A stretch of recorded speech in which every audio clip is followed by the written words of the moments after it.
देश में कोरोना संकट की वजह से अर्थव्यवस्था को गहरा झटका लगा है।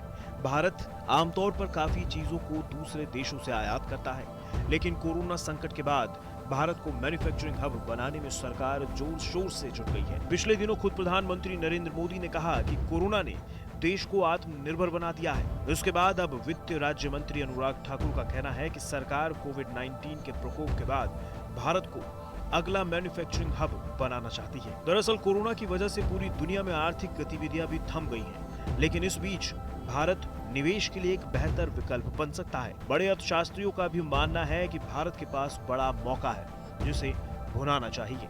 अगर भारत इस मौके को भुनाता है तो आने वाले सालों में चीन की आर्थिक ताकत कमजोर होगी और उसके कारोबार पर रोक लगेगी। अनुराग ठाकुर शनिवार को federation of Telangana chambers of commerce and industry के सदस्यों और तेलंगाना के उद्योग जगत के दिग्गजों के साथ बातचीत कर रहे थे। इस दौरान उन्होंने कहा कि सरकार देश को पसंदीदा निवेश की जगह बनाने के लिए श्रम कानूनों को मजबूत कर रही है। उन्होंने कहा कि अब तक कोरोना वायरस के खिलाफ लड़ाई सफल रही है।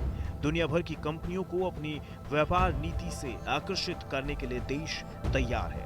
अनुराग ठाकुर की माने तो सरकार ने निवेश को आकर्षित करने के लिए कई कदम उठाए हैं और अभी भी इस पर काम तेजी से हो रहा है। उनका कहना है कि कोविड-19 ने एक चुनौती के साथ ही भारत को अवसर भी प्रदान किया है और भारत को उस मौके को भुनाना है।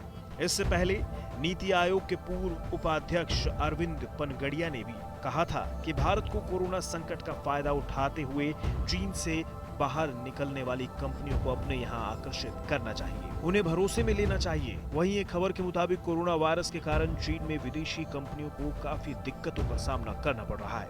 करीब 1000 विदेशी कंपनियां भारत में एंट्री करने की सोच रही हैं। इनमें से करीब 300 कंपनियां भारत में फैक्ट्री लगाने को लेकर पूरी तरह से मूड बना चुकी है। केंद्र की मोदी सरकार लगातार विदेशी निवेशकों को लुभाने में जुटी है। इसके लिए सरकार ने कई बड़े ऐलान भी किए हैं। पिछले साल कॉर्पोरेट टैक्स को घटाकर 25.17% कर दिया था। वहीं नई फैक्ट्रियां लगाने वालों के लिए ये टैक्स घटकर 17% पर लाया गया है। ये टैक्स दक्षिण पूर्व एशिया में सबसे कम है। इस समय चीन दुनिया का सबसे बड़ा मैन्युफैक्चरिंग हब है, लेकिन कोरोना ने भारत को बड़ा मौका दिया है पूरी दुनिया को अपनी ओर आकर्षित करने का।